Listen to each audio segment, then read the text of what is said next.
قرآن مجید کے 16ویں پارے میں آج آیت نمبر 83 سے 110 تک کا جو تذکرہ ہے وہ حضرت ذوالقرنین رضی اللہ تعالیٰ عنہ، اللہ تعالیٰ نے انہیں زمین میں اقتدار دیا تھا۔ 4 لوگ دنیا میں ایسے ہو چکے ہیں جنہیں اللہ تبارک و تعالیٰ نے پوری دنیا میں اقتدار دیا، ایک وقت میں پوری دنیا کا ایک ہی بادشاہ۔ 2 مسلمان تھے، 2 کافر۔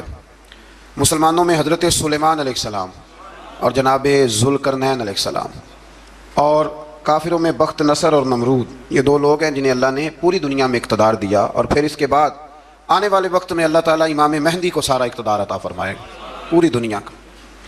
حضرت ذوالقرنین کے بارے میں 2 روایات ہیں، ایک تو یہ ہے کہ وہ نبی تھے اور ایک یہ ہے کہ نہیں وہ ولی تھے، لیکن مجھے حضرت مولا علی شیر خدا رضی اللہ تعالیٰ عنہ کا قول ملا ہے جس میں آپ نے فرمایا کہ نہیں وہ نبی نہیں تھے، تو اس لیے میرا نظریہ یہی ہے کہ وہ اللہ کے ایک نیک بندے تھے۔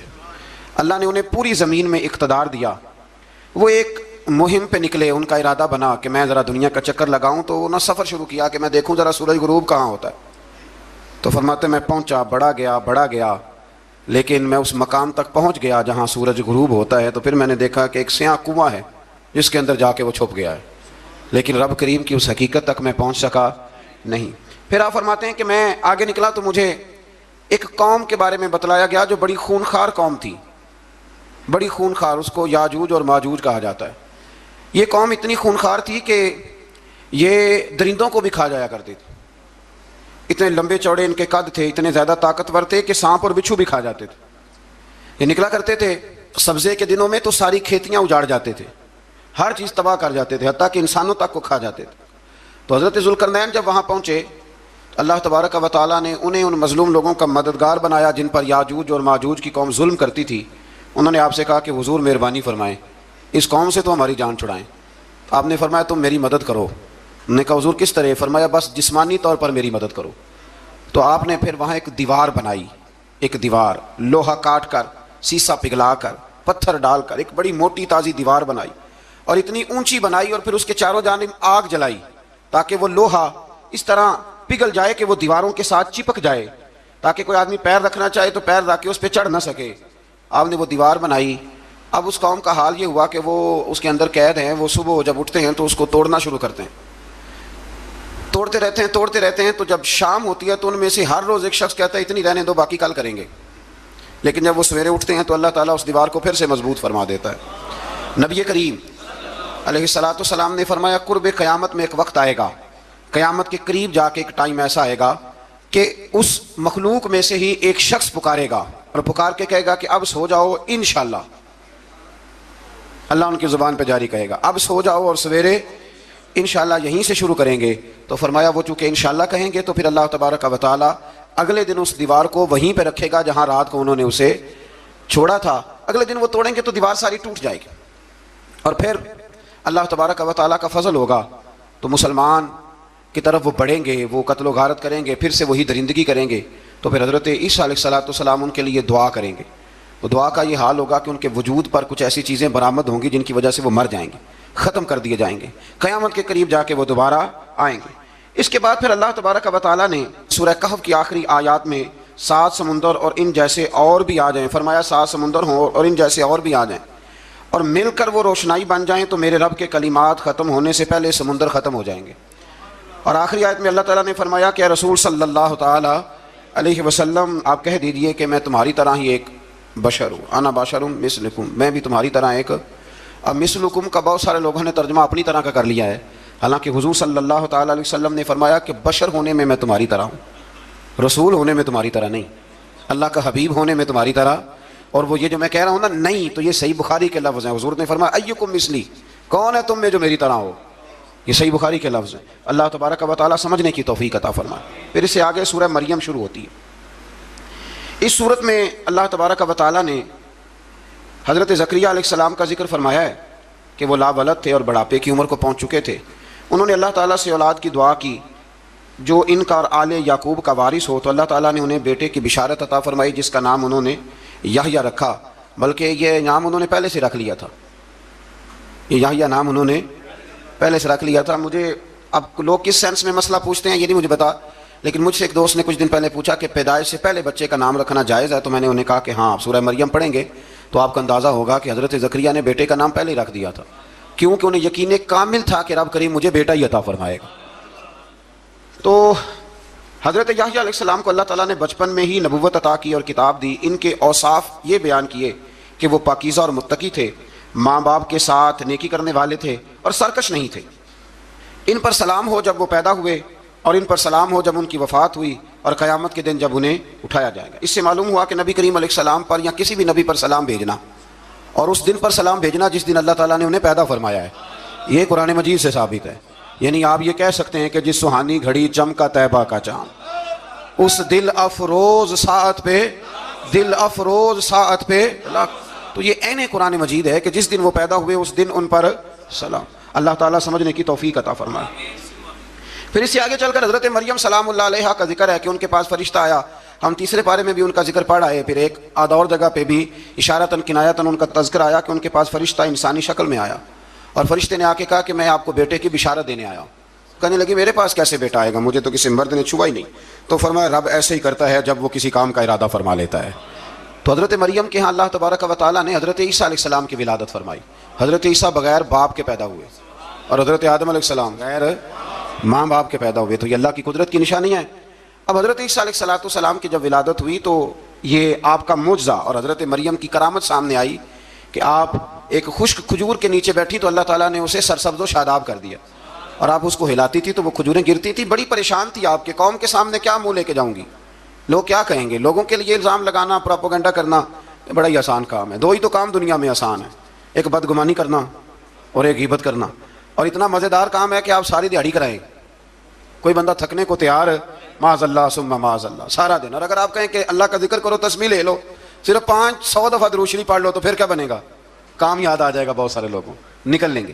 کبھی کبھی کچھ چیزیں بڑی یاد رہ جاتی ہیں۔ ایک شاعر نے ایک شعر کہا تھا، میری تھوڑی سی شعری ذوق ہے تو مجھے دلچسپی ہے، رہ جاتی ہیں کچھ باتیں ذہن میں۔ ایک دفعہ ہمارے ایک دوست کے بارے میں کچھ پراپیگنڈا ہونے لگا تو میں نے انہیں ایک شعر لکھ کے بھیجا، مجھے یاد تھا، میں نے ایک شعر لکھا۔ کسی شاعر نے کہا تھا کہ مخلوق تو فنکار ہے اس درجہ کے پل بھر میں، سنگے در کعبہ سے بھی اصنام تراشے۔ کعبے کے اندر سے مٹی لے کے لوگ بت بنا لیتے ہیں اور اللہ کا شریک بناتے ہیں۔ تو کہنے لگا شاعر کہ مخلوق تو فنکار ہے اس درجہ کے پل بھر میں، سنگے در کعبہ سے بھی اصنام تراشے، تم کون ہو کیا چیز ہے داغ کبابی، لوگوں نے تو مریم پہ بھی الزام تراشے۔ لوگ تو منٹ لگاتے ہیں، وہ جو رہی مسجد میں، پلی مسجد میں، لوگوں نے الزام لگانے کا وقت آیا تو الزام لگا دیا، سیدہ عائشہ صدیقہ پہ لگا دیا، صدیق کی بیٹی اور صدیقہ۔ آپ سوچ سکتے ہیں کہ لوگ کہاں تک جاتے ہیں اور باتیں کہاں تک پہنچتی ہیں۔ تو یہ میرے رب کریم کا فضل اور کرم ہے کہ جناب مریم کی برات کا اعلان بھی قرآن نے کیا، اور حضرت عائشہ صدیقہ کی برات کا اعلان بھی قرآن پاک نے فرمایا، یہ بھی قرآن مجید نے فرمایا ہے۔ اور کل پرسوں بھی بات ہو رہی تھی حضرت یوسف علیہ السلام کی، تو الزام تو لگتے رہتے ہیں۔ تو میں نے اس دن بھی سوال کیا تھا، پھر دہراتا ہوں کہ غلطی کیا تھی حضرت یوسف کی؟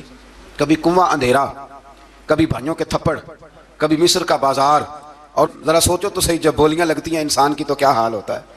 اور پھر ذرا یہ بھی تو دیکھو نا کہ جب زلیخا نے الزام لگایا تو پھر کیا حال ہے، اور پھر 12 سال کی جیل پر رب فرماتے ہیں شانیں میں نے یوسف کو ہی عطا فرمائی ہیں۔ تو حضرت مریم سلام اللہ علیہا جب وہ بیٹا لے کے گئی ان کے پاس تو انہوں نے کہا یہ کہاں سے آ گیا؟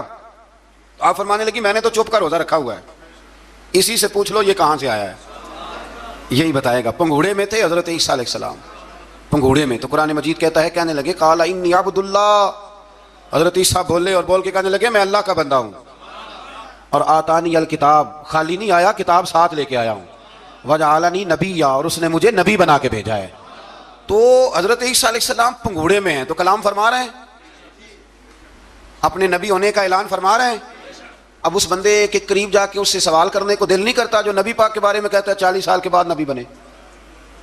یہاں پنگوڑے میں حضرت عیسیٰ کلام کریں، پنگوڑے میں، اور وہ پنگوڑے میں کہے میں نبی ہوں، اور تو اپنے رسول کے بارے میں یہ کہے کہ بکریاں چرا رہے تھے تو معاذ اللہ انہیں پتہ ہی نہیں تھا کہ میں نبی بن جاؤں گا۔ ایسی کوئی بات نہیں۔ اعلیٰ حضرت فرماتے ہیں اللہ اللہ وہ بچپنے کی پھبن، یعنی بچپن میں بھی رنگ ڈھنگ نرالے تھے میرے رسول کی۔ اللہ اللہ وہ بچپنے کی پھبن، اس خدا بھاتی صورت پہ لاکھوں سلام، اس خدا بھاتی صورت پہ۔ اور مرحوم اعظم چشتی نے بھی ایک جملہ بڑا خوبصورت کہا، اس نے کہا تیری حیات پاک کا ہر لمحہ پیغمبر لگے، تیری حیات پاک کا ہر لمحہ پیغمبر لگے۔ پھر اس سے آگے آیت نمبر 41 سے ایک بار پھر حضرت ابراہیم علیہ السلام کا ذکر ہے کہ وہ بہت سچے نبی تھے، انہوں نے اپنے چچا کو بے جان بتوں کی عبادت سے روکا، عذاب الہی سے ڈرایا، اس نے کہا کہ آپ ہمیں ہمارے خداؤں سے پھیرنا چاہتے ہیں، اس سے رک جائیں ورنہ ہم آپ کو سنسار کر دیں گے۔ ابراہیم علیہ السلام نے کہا کہ میں آپ کے لیے اپنے رب سے استغفار کرتا رہوں گا، وہ مجھ پر بہت مہربان ہے۔ تو اللہ تبارک و تعالیٰ نے انہیں اسحاق علیہ السلام بیٹے اور یعقوب علیہ السلام پوتے کی بشارت دی، اور یہ بھی فرمایا کہ یہ دونوں نبی بھی ہوں گے۔ پھر آیت نمبر 51 سے لے کر 58 تک مختلف انبیاء کا ذکر ہے۔ اللہ تعالیٰ نے اس میں فرمایا کہ حضرت موسیٰ کو برگزیدہ رسول، نبی اور اللہ کا رازدار کہا گیا، اور حضرت ہارون کی نبوت کا بیان بھی ہوا، اور حضرت اسماعیل کو وعدے کے سچے، نماز اور زکوٰۃ کا حکم دینے والے رسول اور نبی اور اللہ کا پسندیدہ قرار دیا گیا۔ ادریس علیہ السلام کو صدیق نبی قرار دیتے ہوئے فرمایا کہ ہم نے ان کو بلند جگہ پہ بٹھایا ہے۔ کہاں ہے ادریس علیہ السلام؟ چوتھے آسمان میں بھی، اور جنت کا قول بھی ہے۔ دو روایتیں ان کے بارے میں ملتی ہیں، ایک تو یہ ہے کہ وہ حضرت ملک الموت سے ایک دفعہ کہنے لگے تو میرا یار نہیں بن جاتا؟ اللہ ہی بھلا کرے۔ حضرت اسرائیل کو کہنے لگے دوست بن جاتے ہیں، دوستی ہو گئی۔ فرمانے لگے یار موت کا ذائقہ کیسے چکھاتا ہے؟ کہنے لگا میں آپ کو چکھا دیتا ہوں۔ آپ کو موت کا ذائقہ چکھایا اور دوبارہ پھر وہ ڈال دی، آپ اٹھ کے بیٹھ گئے۔ کہنے لگے دوزخ تو دکھا، نے وہ بھی دکھا دی۔ فرمایا جنت تو دکھا، جنت بھی دکھائی۔ تو کہنے لگا واپس چلیں، فرمانے لگے اب تو نہیں جانا۔ کیوں؟ فرمایا رب فرماتا ہے ہم فیہا خالدون، جو جنت میں آئے گا یہیں رہے گا۔ میں کہا جناب وہ تو پہلے موت کا ذائقہ چکھنا ہے، پل صراط جو دوزخ کے اوپر ہے وہاں سے گزرنا ہے۔ تو آپ فرمانے لگے یہ دونوں کام میں کر چکا ہوں اور تو نہیں کرائے ہیں، لہٰذا میں آ گیا ہوں تو میں نے یہیں پہ رہنا ہے۔ اب حضرت ملک الموت علیہ السلام نے عرض کی مالک یہ تیرا بندہ، فرمایا تیری دوست بھی اس کے ساتھ لگی تھی تو میری توفیق سے ہی لگی تھی، اور یہ یہاں تک آئے بھی میری توفیق سے ہی ہے، میرا ارادہ بن گیا انہیں یہاں رکھنے کا۔ میری طلب بھی تو تیرے کرم کا صدقہ ہے، میری طلب بھی تو تیرے کرم کا صدقہ ہے۔ یہ پاؤں اٹھتے نہیں بلکہ یہ اٹھائے جاتے ہیں، تو یہ بھی تو اس کا کرم ہوتا ہے نا کہ وہ کس طرح کر کے کسی کو نوازتا ہے۔ آیت نمبر 59 میں اللہ تعالیٰ کے فرما بردار اور سرکش بندوں کے احوال اور جو ان کے آخرت میں احوال ہوں گے ان کا ذکر کیا گیا ہے۔ آیت نمبر 66 میں بتایا گیا ہے کہ منکرین آخرت حیات بعد الموت کے بارے میں ہمیشہ شک میں مبتلا رہے۔ انہیں یقین ہونا چاہیے کہ مرنے کے بعد دوبارہ وہی خالق زندہ کرے گا جس نے پہلی بار بغیر کسی نام و نشان کے پیدا کیا۔ آیت نمبر 76 میں بتایا کہ جو لوگ گمراہی میں مبتلا ہیں ان کے ابتلا میں اضافے کے لیے مہلت کی مدت بڑھا دی جاتی ہے، اور جو ہدایت یافتہ ہیں ان کو مزید استقامت نصیب ہوتی ہے۔ اللہ کے ہاں ثواب اور انجام خیر کے اعتبار سے باقی رہنے والی نیکیاں سب سے زیادہ بہتر، ایسی نیکیاں کریں جو باقی رہیں ہمیشہ، کیا کہتے ہیں صدقہ جاریہ۔ آیت نمبر 81 میں فرمایا کہ مشرکین اس امید پر اللہ کے سوا معبودان باطل کی عبادت کرتے ہیں کہ مشکل میں ان کی مدد کریں گے، فرمایا ہرگز نہیں، وہ ان کے دشمن بن کے عبادت کا انکار کریں گے۔ آیت نمبر 88 میں بتایا کہ کفار نے اللہ کی طرف اولاد کی نسبت کر کے نہایت سخت بات کی، یہ تو اتنا سنگین جرم ہے کہ اس سے آسمان پھٹ پڑے، زمین شک ہو جائے اور پہاڑ ریزہ ریزہ ہو جائیں۔ مزید فرمایا کہ آسمان اور زمین میں جو کوئی بھی ہے سب اللہ کے حضور بندے بن کے حاضر ہوں گے۔ آیت نمبر 97 میں فرمایا جو لوگ ایمان لائے اور نیک کام کیے ان قریب رحمان لوگوں کے دلوں میں ان کی محبت پیدا فرما دے۔ یہ جو شرک والا معاملہ ہے نا یہ بڑا سادہ سا ہے۔ کچھ لوگ آج نئے فلسفی اٹھے ہیں تو وہ کچھ عجیب و غریب سی باتیں دہریوں جیسی کرنے لگے ہیں، اور بعض مضامین ہم دیکھتے ہیں تازے جو چھپتے ہیں ان کے اندر بھی وہ اشارتاً کنایاتاً مذہب کی بنیاد پر تقسیم نہیں ہونی چاہیے، انسان بحیثیت انسان قابل تکریم ہے۔ تو ایک بات سمجھ لیں کہ جو مکان کی رجسٹری آپ کے نام ہے اگر کوئی اور دعویٰ کرے اس کا تو آپ کو برداشت ہے؟ یہ ہو نہیں نہ سکتا میاں، ملک میں وزیر کئی ہو سکتے ہیں پر وزیر اعظم ایک ہوتا ہے، اس کو سمجھ لیں۔ تو جب اللہ کی توحید میں کسی کو شریک ٹھہراتا ہے تو بہت بڑا جرم کرتا ہے، وہ بہت بڑا جرم کرتا ہے۔ یوں سمجھ لیں کہ جیسے آپ کی 5 مرلے کی زمین پہ کوئی آ کے قبضہ کرے، اسے مار دینے کو دل کرتا ہے۔ اس لیے یہ ساری زمین رب کریم کی ہے، آسمان و زمین کا خالق اور مالک، تو شرک ناپسندیدہ بات، ناپسندیدہ۔ سورہ طٰہٰ شروع ہوتی ہے، اس سورہ طٰہٰ میں نبی پاک صلی اللہ تعالیٰ علیہ وسلم کو رب کریم نے فرمایا کہ محبوب قرآن اس لیے نازل نہیں کیا تھا کہ آپ مشقت میں پڑ جائیں۔ نبی کریم لمبی نمازیں پڑھتے تھے، لمبی، تو قرآن مجید نے کہا طٰہٰ ما انزلنا علیک القرآن لتشقیٰ، محبوب قرآن اس لیے نازل نہیں کیا کہ آپ مشقت میں پڑ جائیں۔ حضور لوگوں کو بڑی جد و جہد کے ساتھ دین کی طرف بلاتے تھے، تو کہا محبوب قرآن اس لیے نازل نہیں کیا تھا کہ آپ مشقت میں پڑ جائیں، آپ تو مشقت کرنے لگ گئے۔ وہ یا رب اپنے محبوب کو کہہ رہا ہے، جیسے سورہ مزمل میں بات ہوئی نا کہ محبوب تھوڑا آرام بھی فرما لیا کرے، محبوب تھوڑا آرام بھی فرمائے۔ پھر فرمایا کہ یہ قرآن نصیحت کے لیے نازل ہوا ہے، اور اللہ ظاہر و باطن سب کو جانتا ہے، اور وہ وحدہ لا شریک ہے، اور سارے اچھے نام اسی کے ہیں۔ آیت نمبر 10 میں فرمایا کہ مدین سے واپسی کے سفر کے دوران موسیٰ علیہ السلام اس واقعے کا بیان کیا کہ وہ اپنی جگہ پر رکے ہوئے تھے، تو وہیں انہیں غیب سے ندا آئی کہ موسیٰ میں آپ کا رب ہوں، آپ وادی مقدس میں ہیں تو ادباً اپنے جوتے اتار دیجئے۔ میں نے آپ کو چن لیا ہے، میرے پیغام وحی کو توجہ سے سنیے، میں اللہ وحدہ لا شریک ہوں، میری بندگی کیجیے، میری یاد کے لیے نماز قائم کیجیے، قیامت آنے والی ہے اسی کی طرف آپ توجہ فرمائیے۔ اسی موقع پر آپ کو جو معجزات عطا کیے گئے ان کا بھی ذکر ہے، اور وہ ہم پیچھے بہت ساری جگہوں پہ اس کا ذکر کر آئے کہ اللہ تعالیٰ نے ان کو ایک ایسا عصا عطا فرمایا تھا کہ وہ ایک دم میں ہی بہت بڑا اژدہا بن جایا کرتا تھا، اور پھر حضرت سیدنا موسیٰ علیہ السلام اپنا ہاتھ گریبان میں ڈال کے نکالتے تھے تو آفتاب کی طرح روشن ہو جاتا تھا۔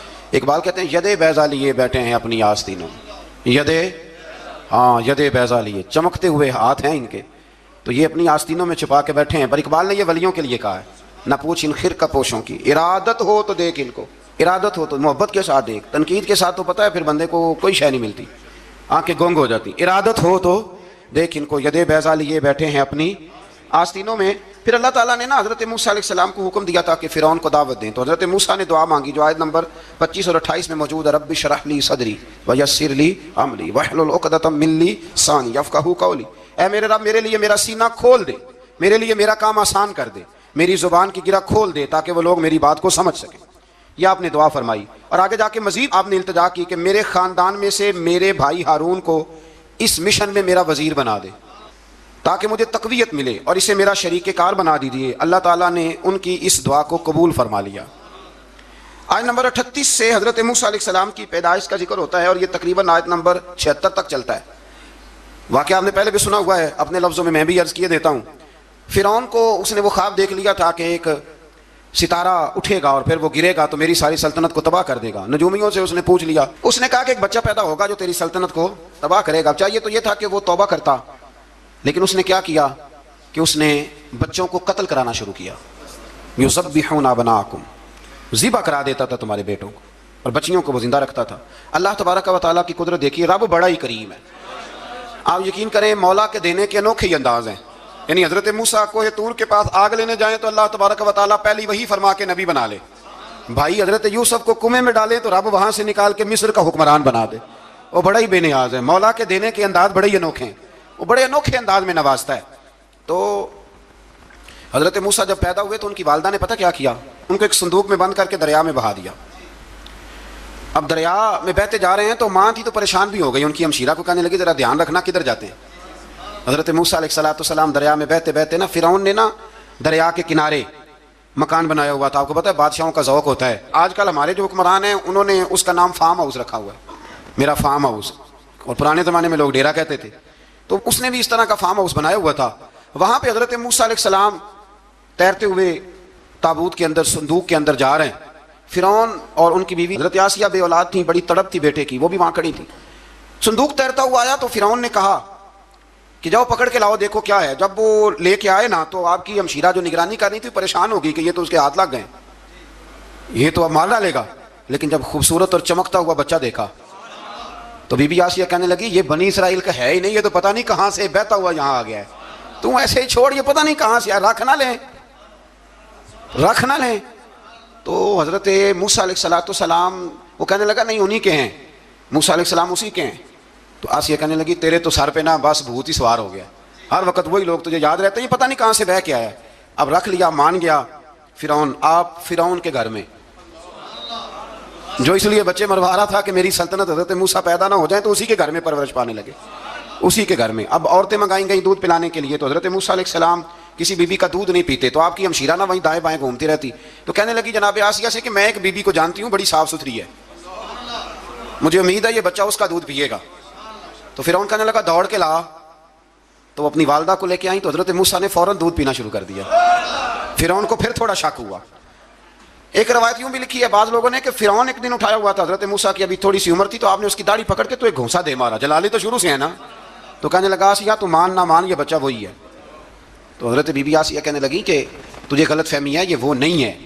اس نے کہا دیکھو نا یہ تو اٹھاتی ہے تو پیار کرتا ہے، اور میرے جب قریب آتا ہے تو اس کے لب و لہجے میں تلخی محسوس کرتا ہوں۔ اس نے کہا بچوں کو کیا پتا، خیر ایک طرف اس نے کھانے پینے کی چیزیں رکھ دی، ایک طرف انگارے رکھ دیے، وہ بھی حضرت آسیہ کہتی ہیں کہ تجھے سمجھ آئے بچے بچے ہوتے ہیں۔ حضرت موسیٰ بچے تو تھے پر تھے تو اللہ کے نبی نا، اللہ کے نبی تھے۔ جب اس نے کہا نا یہ بچے ہیں تو حضرت موسیٰ علیہ السلام بجائے انگاروں کی طرف جانے کے، نبی تھے وہ سیدھے کھانے پینے والی چیزوں کی طرف بڑھنے لگے۔ فرعون کہنے لگا آپ بتا، اللہ تعالیٰ نے حضرت جبریل کو بھیجا انہوں نے کہا ادھر نہیں جانا, آپ ادھر جائیے. تو آپ آگ کی طرف گئے اور ایک کوئلہ اٹھا کے زبان پہ رکھ لیا. تو آسی کہنے لگی سمجھ آئی, بچے کو کیا پتا کدھر جانا ہے کدھر نہیں جانا, اگر وہ اتنا ہی خیال ہوتا وہی بچہ ہوتا تو آگ. اور بعض مفسرین نے لکھا ہے یہ جو حضرت موسیٰ دعا مانگتے تھے نا, رب اشرح لی صدری ویسر لی امری, یہ وہ آگ کا انگارہ جب کوئلہ منہ میں رکھا تھا نا تو اس کی وجہ سے زبان میں کچھ لکنت آ گئی. تو آپ دعا کرتے تھے کہ یا اللہ میری زبان کی وہ بند گرا کھول دے تاکہ میں کھل کے فرعون کے سامنے بات کر سکوں. وہیں حضرت موسیٰ پلنے لگے, وہیں پلے, وہیں جوان ہوئے, وہیں اللہ نے ساری دولتیں دی, بہن بھی ملی, ماں بھی ملی, اور سارے عزیزوں کا پیار بھی ملا. اسی گھر کے اندر اللہ نے پرورش کر کے فرعون کے ظلم سے بنی اسرائیل کو نجات عطا فرمائی. آج نمبر 77 سے موسیٰ علیہ السلام کو حکم ہوا کہ راتوں رات بنی اسرائیل کو لے کے نکل جائیں. انہیں اللہ کی طرف سے یقین دلایا گیا کہ ان کے لیے سمندر میں خشک راستہ نکال لیا جائے گا. فرعون نے ان کا تعاقب کیا اور سمندر میں غرق کر دیے گئے. اس مقام پر اللہ تعالیٰ نے بنی اسرائیل پر اپنے احسانات کا ایک بار پھر ذکر فرمایا. حضرت سعد بن ابی وقاص رضی اللہ تعالیٰ عنہ بھی ایک دن جہاد کے لیے نکلے تو رستے میں سمندر آ گیا. حضرت موسیٰ کی قوم کو نا سمندر نے رستہ دیا تھا. تو جناب سعد بن ابی وقاص سمندر کے کنارے کھڑے ہو کے, اب وہ لوگ پوچھنے لگے حضور کیا کرنا ہے؟ فرمایا کرنا کیا ہے, ابھی دیکھیں کیا ہوتا ہے. تو فرمانے لگے وہ سمندر و دریا اگر تو حضرت موسیٰ کی نافرمان قوم کو رستہ دیتا ہے تو ہم تو رسول اللہ کے فرما بردار غلام ہیں, ہمیں بھی رستہ دے. تو 12 رستے بن گئے دریا میں سے. جناب سعد بن ابی وقاص لشکر لے کے گزر گئے, باہر گئے تو ایک دفعہ پھر صحابہ کو یقین دلایا. فرمایا کسی کی کوئی چیز تو نہیں رہ گئی دریا میں؟ دشت تو دشت ہیں, دریا بھی نہ چھوڑے ہم, بحر ظلمات میں دوڑا دیے. اب میں کیا کروں, علامہ اقبال نے ہر جگہ کلام لکھا ہے, ہر جگہ. یہ آپ کو پتہ نا, ایک صاحب مجھے بھی سمجھا رہے تھے, میں نے جمعے بھی وضاحت کی, کہنے لگے آپ اقبال کی بڑی تعریفیں کرتے ہیں. میں نے کہا مجبوری ہے, وہ کام ہی تعریفوں والے کرتے ہیں تو ہو جاتی ہیں, کیا کیا جائے, عام دام برسر مطلب. تو حضرت سعد بن ابی وقاص نے پوچھا کچھ رہ تو نہیں گیا؟ کہا جناب پیالہ رہ گیا میرا مٹی کا دریا میں. تو حضرت سعد بن ابی وقاص کہنے لگے کوئی مسئلہ نہیں, ہم رسول اللہ کے غلام ہیں. اور اس پر بڑی دلائل ہیں, وقت نہیں ہے آگے بڑھنا ہے. فرمایا او دریا, او ہمارا پیالہ تو واپس کر دے. تو ایک لہر آئی تو پیالہ بھی کنارے پہ پھینک گئی. تو اللہ تعالیٰ نے حضرت موسیٰ علیہ السلام کو کی قوم کو وہاں سے نجات دی. آیت نمبر 85 سے سامری کا ذکر ہے. سامری ایک جادوگر تھا. جب حضرت موسیٰ علیہ السلام تشریف لے گئے نا کوہ طور پہ, تو اس نے نا سونے کا ایک بچڑا بنا دیا تھا, اور اس کے منہ میں ایسی تاریں اس نے لگائی تھیں کہ جب ہوا چلتی تھی تو وہ تاریں بجتی تھیں. مفسرین نے لکھا ہے. تو بنی اسرائیل والوں کو یہ کہتا تھا دیکھو یہ بولتا ہے. تو بڑے کمزور ایمان کے لوگ تھے, اس طرف متوجہ ہو گئے, اس طرف متوجہ ہو گئے. حضرت موسیٰ علیہ السلام واپس آئے تو انہوں نے پوچھا کہ یہ ماجرا کیا ہے. تو اس نے کہا کہ میں نے نا حضرت جبریل علیہ السلام کا گھوڑا جب چل رہا تھا تو ان کے پاؤں سے جو مٹی لگ رہی تھی وہ مٹی میں نے تھوڑی اٹھا لی تھی, اور وہ میں نے اس کے منہ میں رکھی ہے, جس کی وجہ سے اس کے منہ سے آواز ہے. وہ مٹی کب اٹھائی تھی وہ بھی لکھا ہے مفسرین نے کہ حضرت موسیٰ علیہ السلام نے جب کہا نا بنی اسرائیل والوں کو کہ گھوڑے ڈالو اندر, حالانکہ رستے بن بھی گئے تھے, پھر بھی کہنے لگے ایسا نہ ہو کہ اندر جائیں تو پانی پھر آ جائے.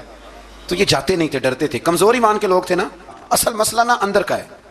آپ یقین کریں یہ بڑی باکمال بات ہے.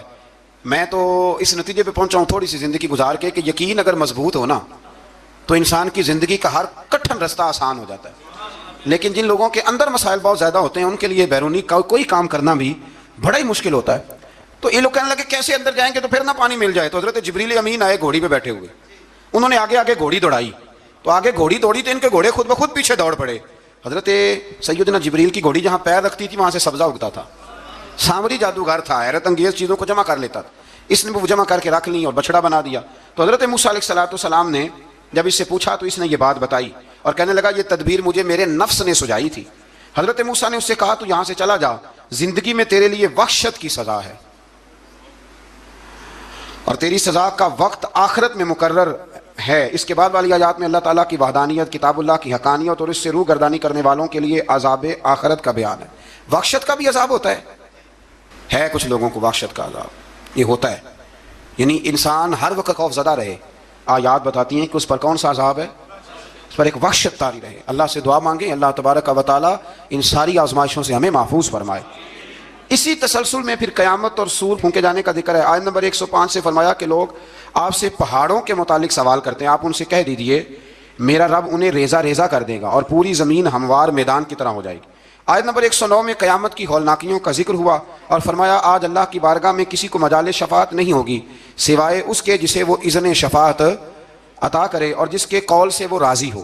آیت نمبر 110 سے اکڑی گردنوں کے حی و قیوم کے سامنے جھکنے, ظالموں کے نامراد ہونے, اور مومنین صالحین کے کامیاب ہونے کا ذکر ہے۔ آیت نمبر 114 میں علم میں اضافے کی تعلیم کے لیے دعا ارشاد فرمائی گئی ہے جو بڑی معروف ہے، رب زدنی علما۔ آیت نمبر 115 سے اس بات کا ذکر ہے کہ آدم علیہ السلام جو جنت میں درخت کے قریب چلے گئے تو یہ ان کی بھول اور اجتہادی خطا تھی، اللہ نے خود وضاحت فرما دی، اور انہوں نے قصداً اللہ کے حکم کی نافرمانی نہیں کی۔ آدم علیہ السلام کو جنت میں داخل کر کے بتایا کہ یہاں نہ بھوک لاحق ہوگی، نہ بے لباسی ہوگی، نہ پیاس لگے گی، نہ ہی دھوپ کی تپش محسوس ہوگی، اور یہ کہ آپ اپنے دشمن شیطان کی چالوں سے بچے رہیں گے۔ اس مقام پر قرآن نے اس موضوع کو پھر بیان کیا کہ شیطان نے وسوسہ ڈالا اور مخلص اور ہمدرد کا روپ دھار کر ان کو بہکایا۔ انہوں نے ممنوع درخت سے کھا لیا سو ان کے ستر کھل گئے اور جنت کے پتوں سے اپنے ستر کو ڈھانپنے لگے، پھر اللہ نے ان کی توبہ قبول کی اور جنت سے زمین پر بھیج دیا۔ آیت نمبر 124 سے اللہ تعالیٰ نے فرمایا جو ہماری یاد سے غافل رہے گا ہم اس کے لیے معیشت تنگ کر دیں گے، ومن اعرض عن ذکری فإن له معیشۃ ضنکا، جو ہماری یاد سے غافل ہوگا اس کے لیے زندگی اس پر اللہ تبارک و تعالیٰ ہر وقت اپنی یاد کی توفیق عطا فرمائے۔ آیت نمبر 130 سے اللہ تعالیٰ نے ارشاد فرمایا ان کی باتوں پر صبر کیجیے، سورج کے طلوع اور غروب ہونے سے پہلے اپنے رب کی حمد کے ساتھ تسبیح پڑھتے رہیے، اور رات کے بعض اوقات میں اور دن کے حصوں میں بھی تسبیح پڑھتے رہیے تاکہ آپ کا رب راضی ہو جائے اور آپ بھی راضی ہو جائیں۔ مزید فرمایا کہ اپنے اہل خانہ کو نماز کا حکم دیں اور خود بھی نماز پر قائم رہیں، اور نیک انجام صرف تقوی پر کاربند لوگوں کے لیے۔ کفار قریش کے عذاب کے مطالبے کے جواب میں فرمایا کہ ان سے پہلے لوگوں کو اللہ نے ہلاک کر دیا تھا اور عذاب کا وقت مقرر ہے، اگر ہم رسول بھیجنے سے پہلے ہلاک کرتے تو یہ لوگ کہتے کہ ہمارے پاس عذاب سے پہلے رسول کیوں نہیں بھیجا، ہمیں کوئی سمجھا لیتا، ہم نہ یہ کام کرتے۔ اور فرمایا انتظار کرو تم ان قریب جان لو گے سیدھے راستے والے اور ہدایت یافتہ لوگ کون ہیں۔ یہ 16ویں پارے کے کچھ مندرجات تھے جو میں نے آپ کی خدمت میں عرض کی ہے، اللہ سمجھنے کی توفیق عطا فرمائے۔